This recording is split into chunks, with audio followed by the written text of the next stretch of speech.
Hello and welcome back to the Meraki Unboxed podcast.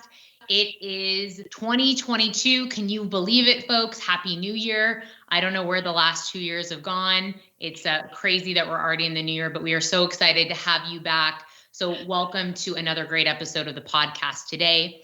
If you haven't already done so, please go ahead and subscribe to the Meraki Unboxed podcast so you can hear the latest and the greatest content. And at Meraki Simon, if you have ideas about the podcast or you want to contribute in a certain way, please let us know. We've already got some great ideas coming in. So thank you to the listeners for reaching out to us and sharing some ideas.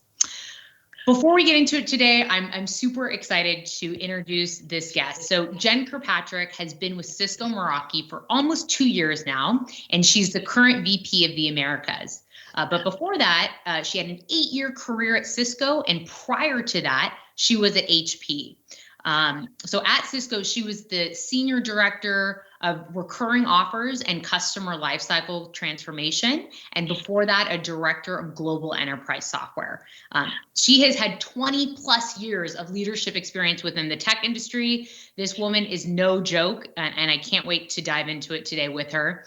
Jen would say that she identifies as kind of the go-to problem solver, and she's consistently able to work within teams and cross-functionally in different business units to cultivate desired results, to enhance revenue. She would describe herself also as kind of focusing on that bigger picture. So I really can't wait to dive in today, understand her methodology, figure out how she works. A little bit more personal about Jen. She resides in Cleveland, Ohio. Shout out to Cleveland. That is the territory I cover at Cisco Meraki. Let's go. With her husband and her 2 daughters. Without further ado, hi, Jen. How are you? Good. How are you, Sammy? I'm so good. I should say aloha because I'm just getting back from a week of PTO in Hawaii. So I'm still kind of on island time. Sounds absolutely wonderful. I'm a little jealous. It was wonderful, but I've got a lot of work to do left in H1. So back to the ground running. But welcome to the podcast, Jen. And I also want to tell our listeners something that I discovered about you that I loved. You are a Fish fan, right? The band Fish. I am a Fish fan. That's actually pretty funny, Sammy. Yeah, I followed Fish all through college with what I would consider my college tribe, right? The group that I hung out with that became lifelong friends. And several years after college, continued to do the summer tours and the New Year's Eve tours and any other time that I could get away. That was my vacation early on in life in my 20s. So I've probably seen about 80 concerts. If you consider that, sometimes when you went to their big shows, the concerts would be 2 to 4 in the afternoon and then another one from 8 to midnight. I would consider that 2 shows. So absolutely 2 in 1. That's amazing. And then for those listeners out there who've never heard, so Fish is spelled Phish. And they're a jam band. And I know this because I told one of the directors I was going to their show. My buddy dragged me along. It was his 70th show. And he said, you got to tell Jen. She's a total Fish head. She loves that band. So that's how we made that connection.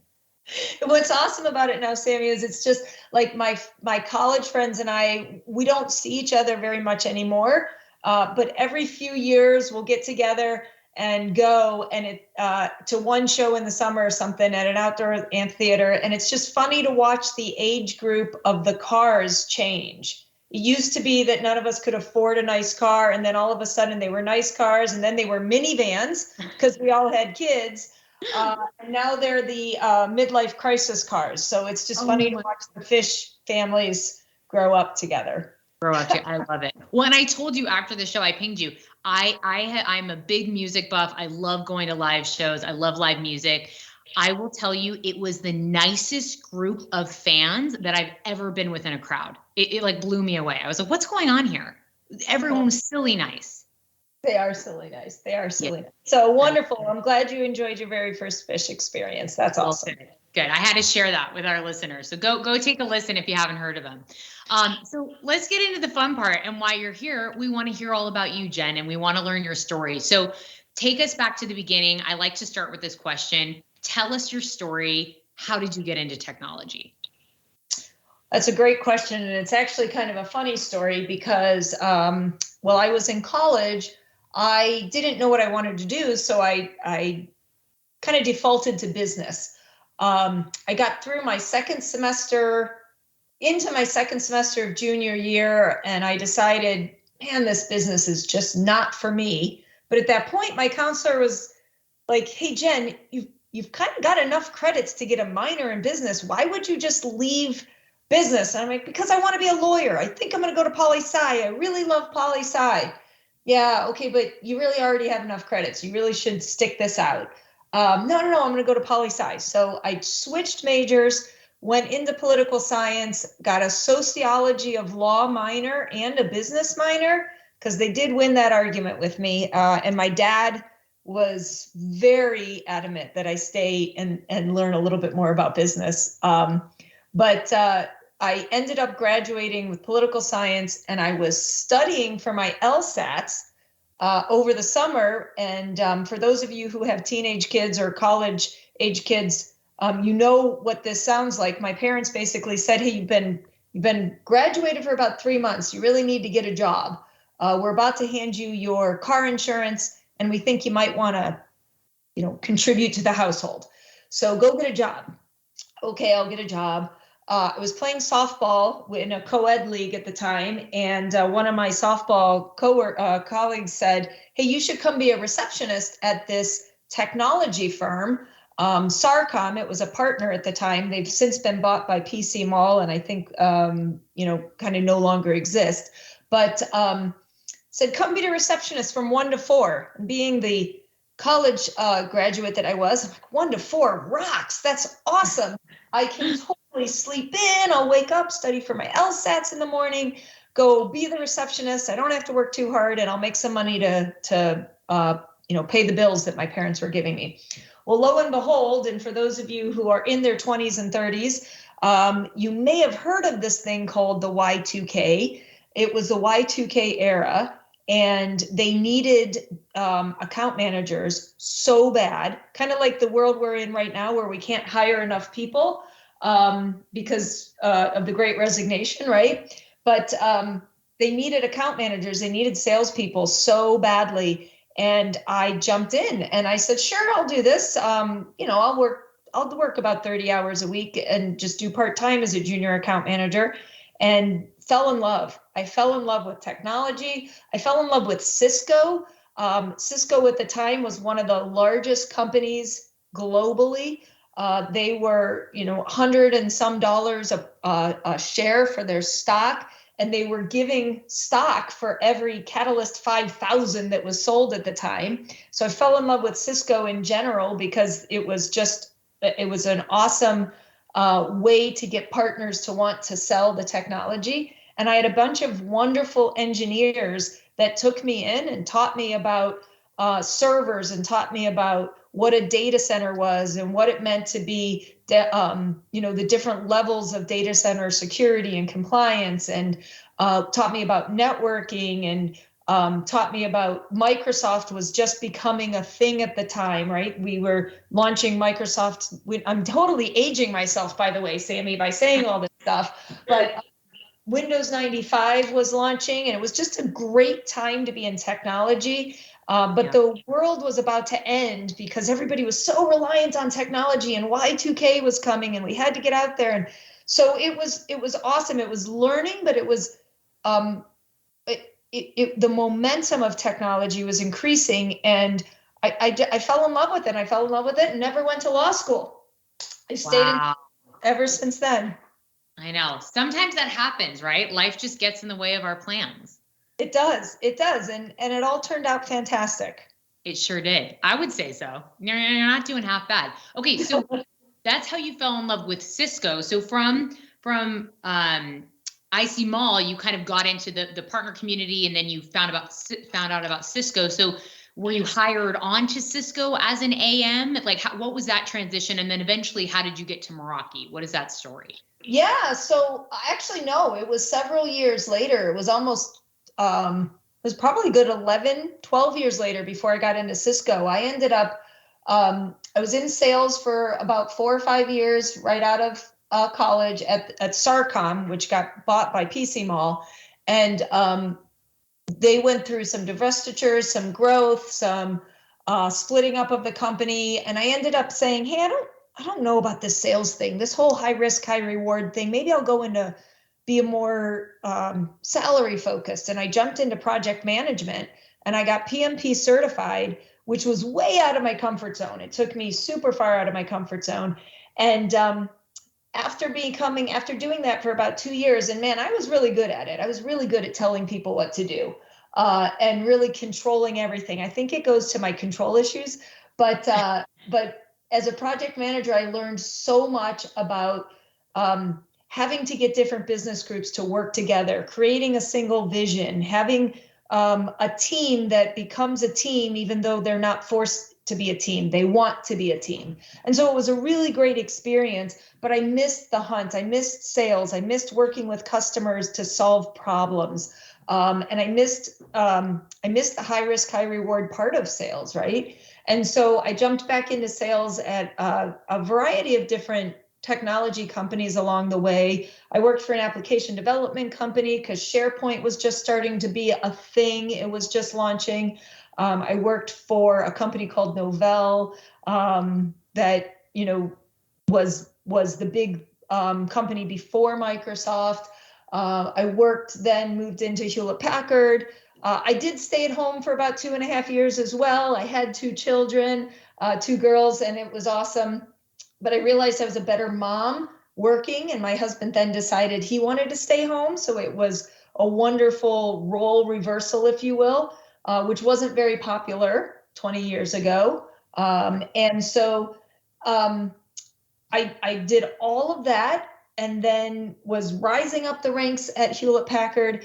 And I got a call from a local Cleveland friend who worked at Cisco and said, hey, we think you should come to Cisco. We have an opening for a services salesperson.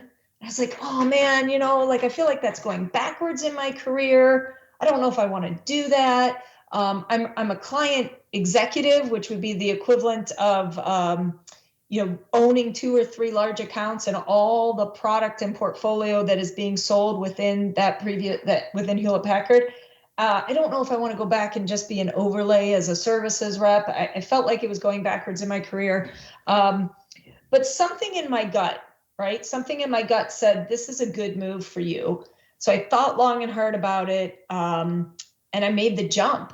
And what really, really pushed me over the edge from that decision was how the companies reacted when I told them I was on the fence and I didn't know if I wanted to go. One company said, hey, you do what's right for you. You're not going to burn any bridges. We appreciate it. And the other company said, you need to be negotiating harder. You need to be getting more money from both companies. You have both companies wanting you. And I thought, man, I really want to go to the company that told me what to do, what's good for my family, right? And so that's the reason I jumped over to Cisco, was because of how they reacted to the negotiation process and the outcome there, and jumped over as an individual contributor in the services side. And I sold Cisco services for a couple years, and then just started doing what feels like, Sammy, I've always been on the leading edge of change within Cisco, transformational change. For example, I jumped into something called our as a service team or a strategic engagement team. So when customers wanted to do things with Cisco as a service, and this was before, Meraki was big and before as a service was a thing out there, customers would come and say, we want to buy from you as a resource unit. We want your hardware, your software, your services, all combined into one, let's call it a SKU, but they call it a resource unit. And we want to buy per month, right, based on consumption. And that was really hard, but I learned a ton there. Did that for a couple of years, then ran our software team and was doing enterprise agreements at Cisco before enterprise agreements were cool and mainstream, right? Yep. And then in the middle of learning about enterprise agreements, realized that, hey, we really weren't focusing on how our customers were using the software. We were really focusing on the bundle, the ROI of the finance associated with that, and not how they were using it, how they were adopting it. And so started up a little bit of a hubbub, if you will, across Cisco about adoption, and caught the eye of our corporate headquarters, who at the time was just starting to launch what we now know as our CX organization. And they asked me to come work at corporate and be the sales kind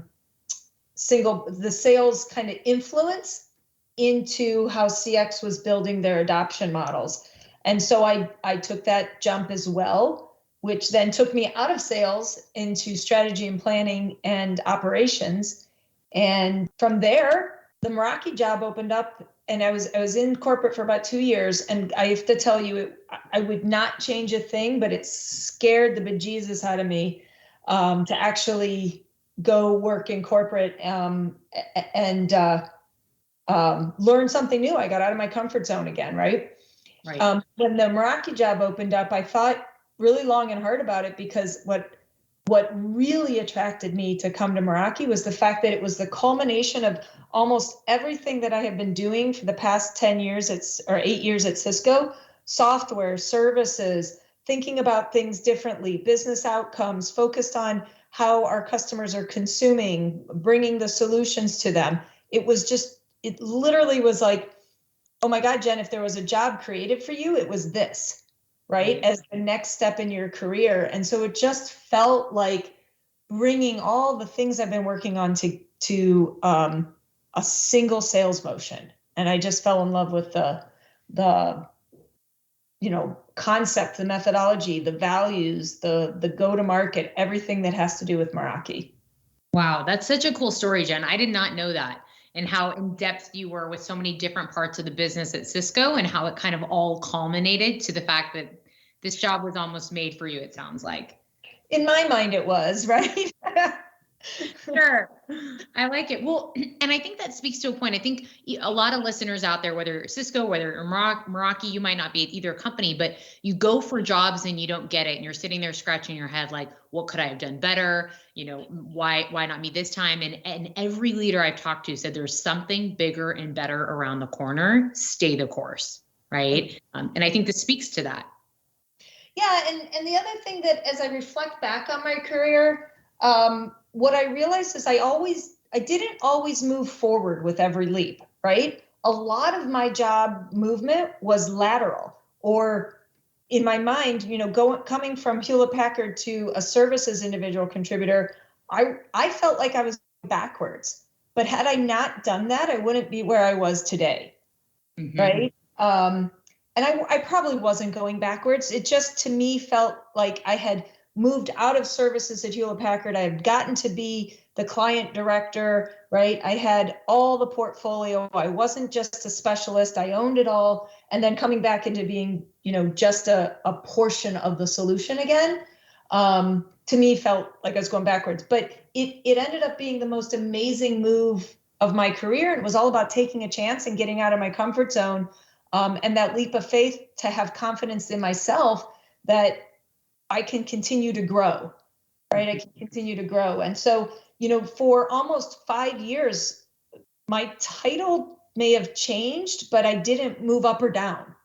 I was just afraid forever. But the experiences that I gained within those different moves were just unbelievable, to be able to give me the foundation to get the next promotion, right? Because having that cross-functional diversity in my background, I was able to come at problem solving from multiple different angles, and not just what I've known, not just one angle, because I hadn't moved out of my comfort zone.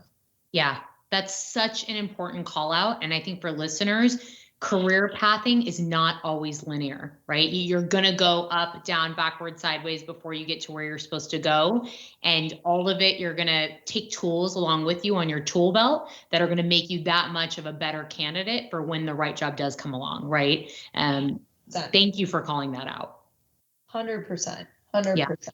So let's kind of transition and talk about who you are as a leader. And one of my favorite things about this podcast and doing this podcast. It's almost been a year now. January will be a year since my first episode, which is so cool. It is interviewing amazing leaders in our organization. And I want to understand from your perspective, what would you say as a leader is your greatest strength? And how did you work over the last, 20 plus years you've had of leadership experience to cultivate the brand you have? Yeah, that's a hard question, because for me, it's hard to boil it down to a single greatest strength. And I don't mean that to sound like arrogant, like, oh my God, I'm the greatest leader out there, right? Because I'm not. I know that I still have a lot to learn. And I think every leader should come at leadership as continuous improvement, right? How can I continuously get better? But if I have to think about what's made me successful over the last several years, is learning, maybe bringing everything in my tool belt that I've learned from different leaders and making sure that I'm continuously improving upon those concepts. So let me give you an example.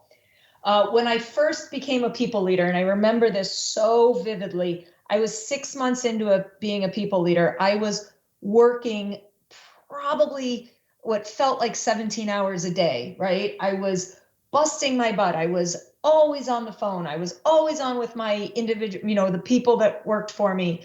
I was constantly diving in and getting, rolling up my sleeves and getting in. And I'm thinking, man, I'm doing an awesome job. And my manager calls me aside one day and he says, listen, you can't do your team's job for them. And you have to know that you have to let them fail, number one. You have to know just because it's not the way you would do it doesn't mean it's wrong.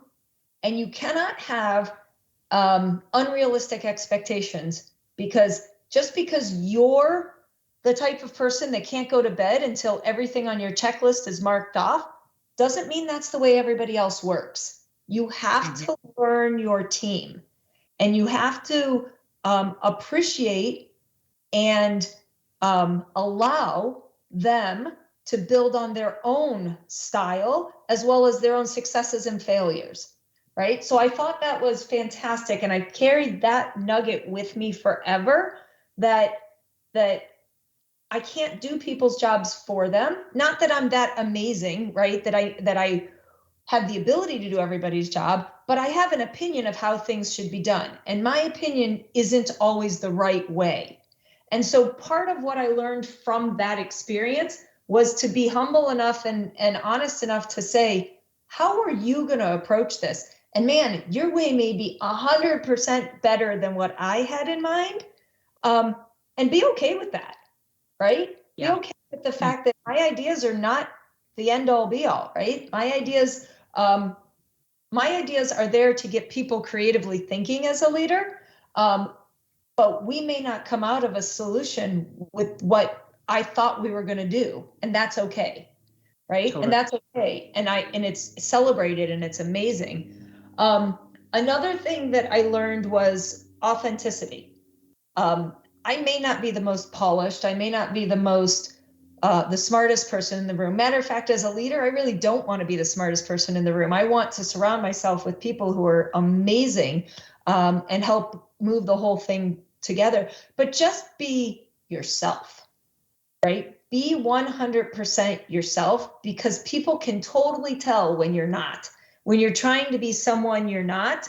And so I may not always have the right words, but that's okay, because I know who I am, and I know how to have some fun, and I know how to make fun of myself, and I know, I know how to bring the energy when I need to, and I know how to be serious, and I know when it's time to roll up my sleeves, and I know when it's time to walk away and let someone else be empowered to lead, right? And so be authentic and be yourself. Have fun in everything you're doing, because I am so 100% passionate and a believer in the fact that if you're not having fun, you're not going to be good at it. If you wake up every morning and hate your job, it's truly a job. I wake up every morning, except Mondays every once in a while. I'll be honest. I'll tell you, Monday mornings really are like, oh, I got to get up and have 2 cups of coffee on Monday. But I do wake up excited to go to work. I love my job. I love what I'm doing. And I think you can tell the people who love what they're doing versus the people who are like, I'm just here to get the paycheck. Yeah. Yep. So, 100%. and so I think I try to bring those philosophies into everything I do from a leadership perspective. I'll give you one other story, and I'm sorry, I know I'm talking a lot, but I had another leader who taught me to get out of my comfort zone in a way that I never thought I could, right? He taught me to not report the news, but to actually make the news, right? Be the one who's making the news. Be the one who's analyzing the news and saying this is right or wrong. Don't just be the one reporting the news. And what I learned from that was how can I be more proactive? How can I actually be the one executing? How can we be the ones that's saying, okay, we made our number or we didn't make our number, but why didn't we? And what are we going to do next quarter to do better? Right? So it's not just we didn't do it or we did do it, but it's the why, the how, and the plan associated with that. So a single question isn't always a single question, right? And so I think those were good things. And what I learned from all of these leaders is that you may be petrified to go into a situation, but just be confident, right? Be confident that you can do it. And even if it's uncomfortable, you're going to learn, right? Because that taught me how to do that, right? It taught me how to go and be the news, analyze the news, and bring all the information that would make me that next level leader, instead of just being the one saying the basic facts of what we did, right? Reporting the news. Yeah. And so that was good. Right. You learned how to differentiate. That's how you're standing out, right? That's such a good call out. Don't report the news, create the news. That resonates with every single person listening. And I think something that each of us can take along is how do we step into our careers, our roles, and have a more proactive role? Because to your point, that's how you grew and got outside your comfort zone and pushed yourself to places that you didn't even think were possible. Correct. So thank you for sharing that tidbit. That's really cool. Jen, you touched on something just now where you said, I don't need to know everything, but have the confidence to step in the room, to have the conversations. Where did you find that confidence? Where did you find that belief in yourself, even if you didn't know the answer, to show up? Because I think that's hard for some folks. It is. And what I'll tell you is that there's not a light switch that you just flip one day and say, okay, I'm super confident, right? That doesn't happen. I remember my first few customer meetings, I would go with a senior leader. I would let them sit at the table, and if there's only 4 seats, I would grab a seat and sit in the second row behind them, right? And just be in the room. But over time, reading different books, I read, the Sheryl Sandberg, when she first came out with her books around female leadership and things like that. A lot of that resonated so much with me around finding your own seat at the table, feel like you should be there. And I started to not be afraid to ask the questions. Even though, my first few years out of school, I kept thinking, oh my God, nobody else has this question. If I ask this question, I'm going to sound so dumb. And then I started to ask the questions, and I started to sit at the table, and I started to have the command of the room when I walked in. And little by little, you realize that there are no dumb questions. There is someone else in the room has that question. Most of the time when I was asking a question, people didn't have the answers. And so little by little, you just start to become confident. But when I talk to females graduating college, when I talk to females in high school, I want them to start getting that confidence earlier on in life. I mean, I was in my mid-30s till I felt confident enough to sit next to a CIO, right? Confident enough to walk into a room and say, okay, I got this meeting. Even if I'm not 100% prepared, I know enough and I'm confident enough in me that I can say I don't know, right? And not feel like I'm failing. And so I want people to find that confidence in high school, in grade school. I want them to know that you don't have to wait till your mid-30s and early 40s to find that confidence. You should find it in high school and walk into your career. I wouldn't say there's a difference between confidence and entitlement too, right? Sure. Yep. You shouldn't, don't be entitled. You have to earn things, but at the same time, be confident enough to ask. Be confident enough to ask and move forward. And it just comes with time, and it comes with trial and error, and it comes with being successful and then picking yourself back up when you fail and knowing this didn't define me, right? This failure didn't define me. It taught me. Well, on that note, I'm going to put you on the spot here. I think talking about, and I'm putting failure in like air quotes right now, because I don't think there is such a thing as failure. I think it's, first attempt in learning, right? You're really figuring yourself out and you're learning lessons. Could you share with us maybe a time in your career where at the time you felt like you experienced a failure, but now looking back at it, you realize that was a huge learning lesson for me? Does anything come to mind for you? It does, actually. It does. Both in leadership and execution of a program, right? I will tell you that I was asked at one point in time in my career to start up a team on a subject I didn't know anything about. And I was super confident I could do it.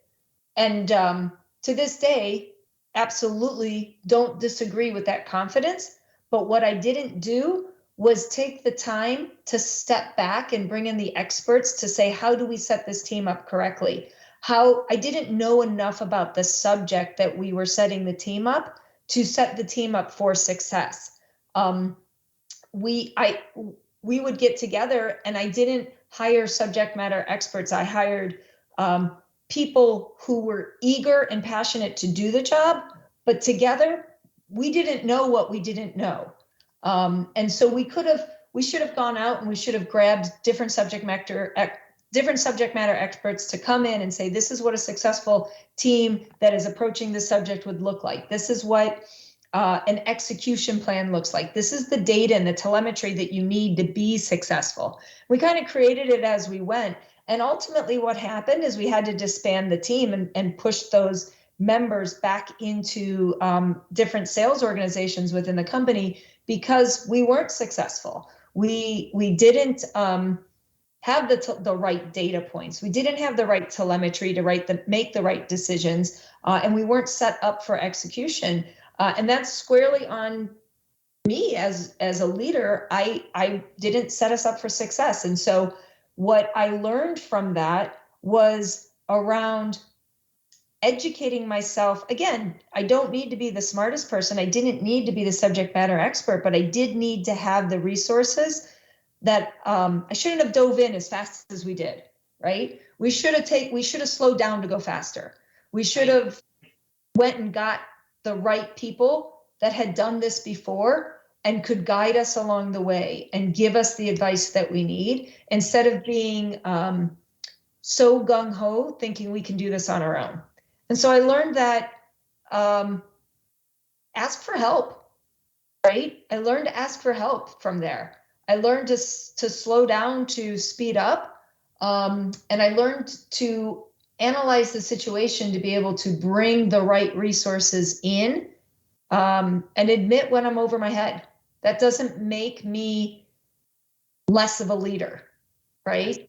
I think it makes me a stronger leader. But at the time, I thought everybody would judge me, right?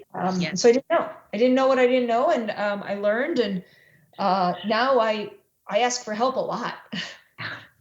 Well, you've got a big job, but I think, men and women alike, there's a stigma around asking for help, right? We're afraid we're going to come off weak, or that we don't know something, or that we're not the right person for the job or the right fit.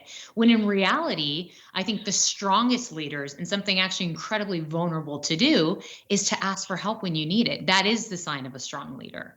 Exactly. And I am appreciative when my teammates ask for help, right? I'm appreciative when when individual contributors ask for help, because I think it's a sign of greatness, to your point, right? So absolutely. And we have such a good team, and we have such a big team, and Meraki and Cisco combined, the amount of resources that we have and people who will drop things to help you is incredible. And I think it's something really special about our culture. So take advantage of it. 100%, 100%. Yeah. So kind of as we transition here and we talk about your role as VP of Sales for the Americas and what you've taken and learned at Cisco and HP and brought over to Meraki, what falls under your umbrella? So for those listeners out there who are like, what the heck does a VP of Sales do? So what are you responsible for? What's your revenue number? If you can share that with us, Jen, that you're driving. I'd like to understand your role a little bit better. Sure, 100%. So as far as, let's start with the revenue number, because that's simple. We are driving, well, let's start with the bookings number. Okay, so we are driving bookings of targeting. I set the challenge for the team this year at about $2.8 billion. That's not our quota, but that's the challenge. That's what I think we can do. But I want to be just really clear. It's not me driving that. It's the entire Meraki Americas team that holds and shares the responsibility for driving that stretch number, right? This year, like I said, we're striving towards $2.8 billion, which is a very large number. And it's an amazingly huge growth from last year as well. And I know those are very legal and technical terms that amazingly huge, right? But it's a lofty, ambitious number. But I have 100% confidence in this team and the momentum that we're seeing out there. So ultimately, my job is, to take every individual contributor inside of the Americas, whether that's the $1 million quota holders or the $60 million quota holders, or the partner teams, or the service provider teams, the engineering teams, the leadership teams that we have across all the different managers, and create a collective vision that we all have on how we're going to execute to get to that number, right? What do we need to do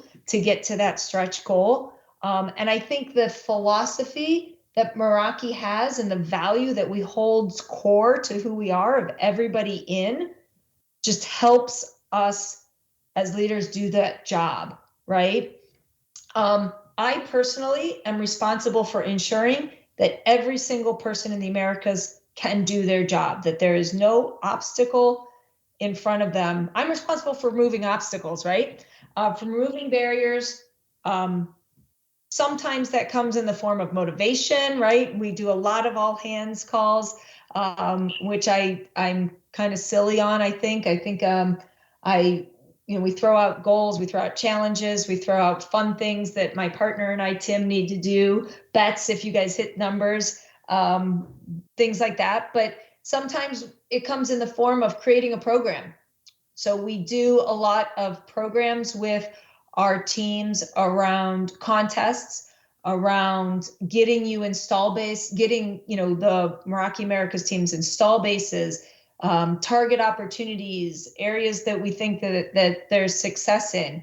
It comes in the form of listening, right? Listening to everybody on the team to say what's working and what's not working, and thinking about how we can solve what's not working and how we can accelerate and expand and grow what is working. This leadership job comes in the form of managing an OPEX number, making sure that we're not going over budget, and that we're utilizing our budget to the right way, having the most optimized hiring plan. So this year, we made a lot of changes inside of the Americas. We hired more people. We re-optimized some of our hubs. We moved some people around. So making sure that we're leveraging the dollars that we have to run this business to the most optimized way. This leadership comes in the form of advocating for this team across the bigger Cisco right? Within Meraki globally, we have 890 people approximately. And, you know, Cisco itself is 70,000 people. So thinking about how do we make sure that, you know, all 69,000 people that are not Merakians in sales know what's happening inside of Meraki, know what they can sell, right? Can you imagine if we had 70,000 people focused on selling Meraki? How great is that? In the Americas alone, because I focus on the Americas, there's about 7,000 sellers. And so my job comes in the form of advocating for Meraki inside of the Greater Americas leadership team. And then making sure that I'm meeting with customers, I'm meeting with partners, I'm understanding what's happening on the street, I'm understanding what's happening in our individual contributors' worlds so that we can just hit the mark with them, right?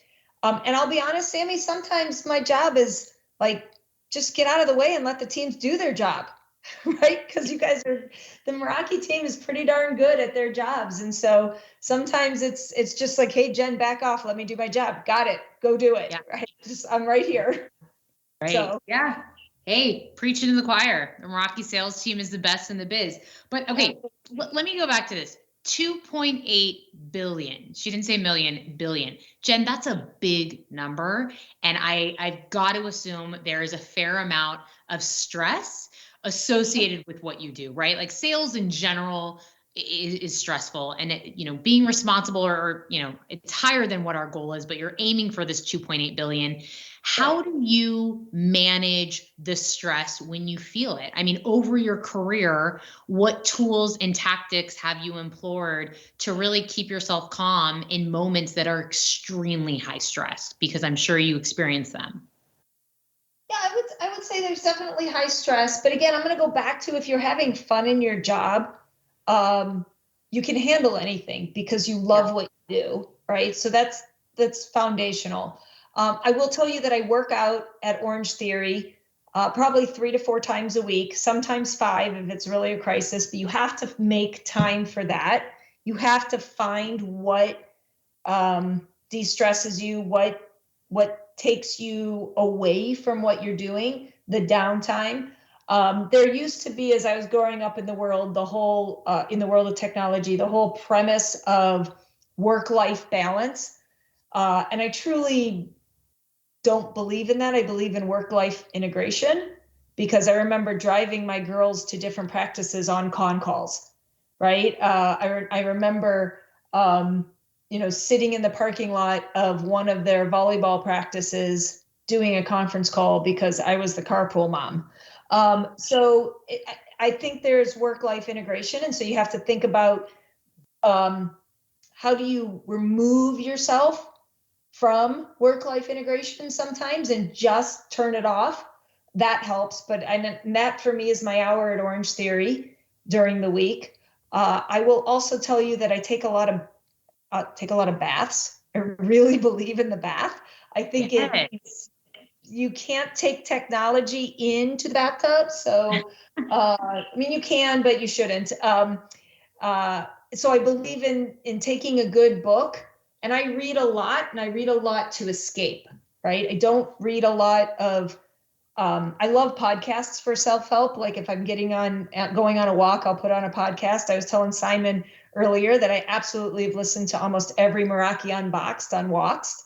But I read a lot of escape novels, just fun novels that take my mind to a different world, that take my mind to, wine country and falling in love, or John Grisham, legal, drama, or James Patterson. I love, those series. So I read a lot of those, and I'll just grab a bath, and my family knows when mom's in the bathtub, please don't bother her.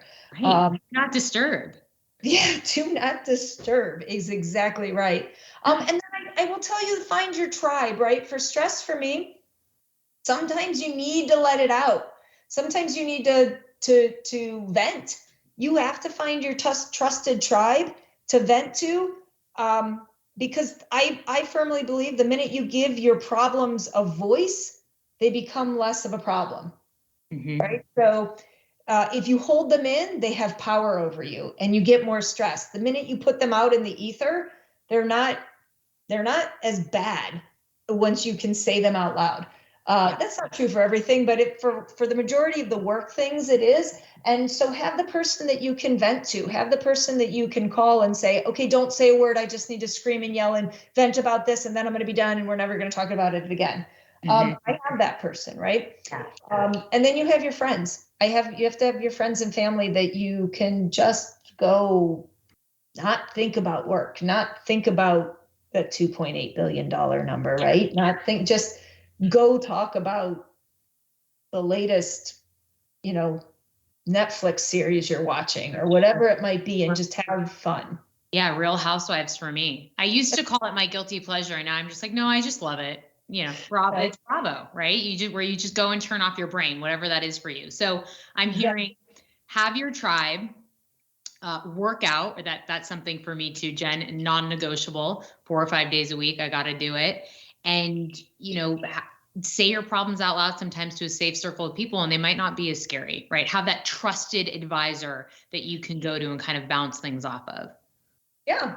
I mean, sometimes it doesn't even need to be an advisor, Sammy. It's just someone who needs to listen that you trust. Yeah. Right. That you just want to, and that may not sound very professional, but we all do it as human beings. You need to have that person, right? I go back to Friends or Grey's Anatomy. Who's your person? Who's your tribe? That you can just call and say, I need to vent. This isn't going to make sense. I don't know. You just have to listen. Don't try and solve it. Just listen. Just listen. That's all we need. I love it. Thank you for sharing that. I want to be conscious of your time. So I have a couple more questions I want to ask you. This has been such a fun conversation though, and you are very genuine and real, and I knew this was going to be a good episode. I want to highlight one of our EROs for a second, and something that you're deeply passionate about. I see you posting about it all the time on LinkedIn. You're talking about it. And that's one of our incredible EROs at Meraki, which is called Meraki Gives. And you are one of the executive sponsors. So I want to give you a chance to kind of highlight this employee resource group that we have, kind of say what it means to you, and maybe talk about some of the causes that you're passionate about. Yeah, I would say that Meraki Gives is what Meraki Gives says in the name, right? It's all about giving back. It's all about giving. And I am passionate about it because I am so blessed as a human, right? I'm so blessed as a mom, as a wife. I have my health. My family has their health right now. I have a wonderful job for an amazing company within an amazing company too, right? So there's just the blessings in abundance about what's truly important in life. And I feel like if you are an individual who realizes how blessed you truly are, you have a responsibility to give back, right? Give back to the people who are having hardships, and whether that's homelessness, whether that's lack of ability to get all of the food they need, whether that is whatever that hardship might be in a person's world. And I'm not saying that we don't have hardships, because we do, every single one of us. My favorite thing in the world is that you never know, I shouldn't say my favorite thing, but one of the things that I try to live by is you never know what's happening in someone in another person's life. So stop, just treat people kindly, right? Just be kind, because you never know the problems that happen behind the facade of a person's, smile. So be kind. But I feel as if we have a responsibility to give back, because we work at this amazing organization. And I think what Meraki Gives does is it continues to remind people of that. It continues to remind people of the ability to give back. But we're all so busy, Sammy. We are all so busy in our worlds, in our careers, in our families, in our lives, and making sure we're not stressed, right? And doing the things that help us not be stressed. And so sometimes it's hard to know, what am I passionate about to give back? I have the desire to, I want to, but I don't know what I could be doing. I don't know what's out there. I don't have the time to do all of the research. And so what Meraki Gives does is it gives people options on what they could be passionate about, right? What are the things that they could be doing to give back? So, for example, this past November, we did two big ones. We did Movember, right, which focuses on all of the men's health awareness, where everybody grew a mustache. Some people should not have grown mustaches that did, but they were hysterical. They were awesome. And it was such a fun thing to be able to see the portraits of everybody. Even I grew a mustache digitally, right? I grew a mustache digitally. So it was out there. And it really did raise awareness on men's health. And so giving back in that fashion didn't cost a lot. It cost time, right? It cost awareness. You could give to the Men's Health Organization, and I know that they did raise a lot of money to go towards men's health awareness. But at the same time, it was participating in the activity with your coworkers and learning and being aware of what's out there. And then Covenant House, which is near and dear to my heart, as for the last 6 years, I've actually slept out with the intention of raising awareness around youth homelessness. And when we say youth, we're really focused on those teens who have kind of graduated out of foster care. And at 18, I know I wasn't ready to be an adult yet. I wasn't ready to go live my life to the fullest.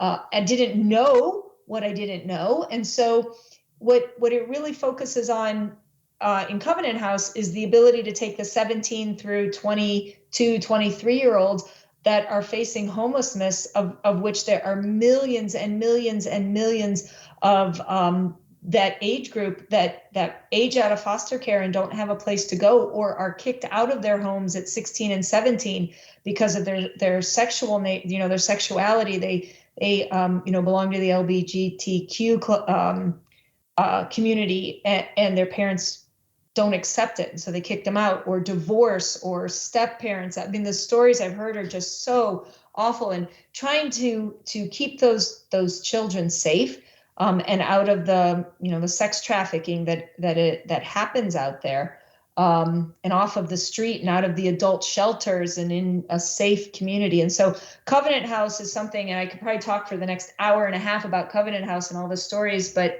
it's something I'm truly passionate about, and which was why I really loved Meraki Gives. But what Meraki Gives does is about every month across the 3 geos, they come up with different areas for people to focus. And the goal is to get every employee to use the 40 hours of time to give that we have allocated to us at Cisco and here at Meraki, so that we are giving back, because we have a responsibility to do that. Absolutely. And I think, Jen, correct me if I'm wrong, I think they even upped at Cisco to 80 hours, right? That they're giving Cisco employees now. I know at the end of this year, it is 80 hours. Is it? Okay. Awesome. I don't know if it continues into next year, but it is 80 hours as of this year. Yes. Wow, that's just an amazing commitment from our company. Talking about being, blessed to work for such an awesome organization. Cisco prioritizes us getting out there and spending our hours volunteering. So as a team, we're doing a food bank in January, and Covenant House was huge, huge success. So thank you. And you can hear the passion in your voice when you're talking about it. It's super important that we're bringing light to these organizations. So thank you for keeping that on our radar as a team. I want to transition quickly back into, business, and something you touched on earlier, and then we'll wrap up. I know you mentioned, being at Cisco, Jen, you worked cross-functionally, and that was one of your superpowers is, not necessarily telling people what to do, but bringing a group of people together, kind of inspiring them and going in, a direction. And I've heard people say this before about Cisco, it's such a massive organization. How do we get things done? How do we work cross-functionally? Do you have any tips for folks, even who aren't maybe at Cisco, who are just having difficulty working cross-functionally on the teams that they're on? I mean, do you have any tips or tricks around being more successful at it? It sounds like you've done quite a bit of this, right, in your career. I have.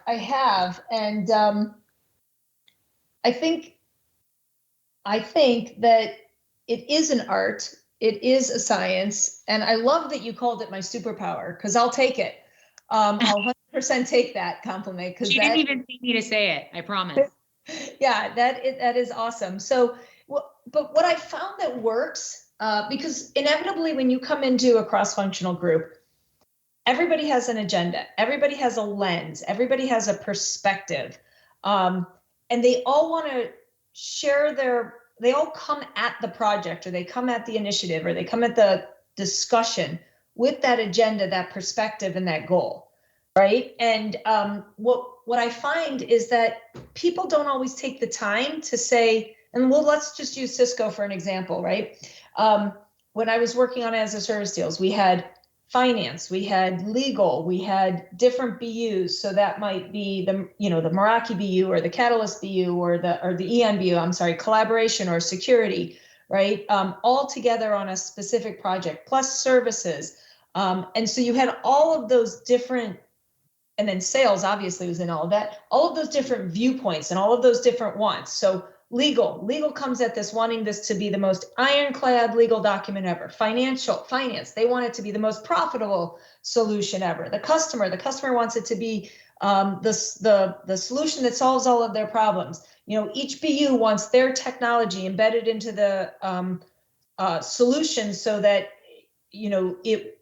they get the most maximized sales out of it. Sales just wants the whole solution to work together seamlessly. Services wants to make sure that they have project management and consulting, and then day two services in there, however it might be, or managed services, and they want it to be the most optimized offering that they have. And so how do you bring all of those together to have a different view? And I think if you can start off any initiative whatsoever you're doing, understanding people's point of views, and what is the goal up front, and get to a level playing field that everybody can agree on what that goal is, right? What is that goal? Where are we marching to? What is our mantra? What is our end point? What is our North Star? What is the vision that we have?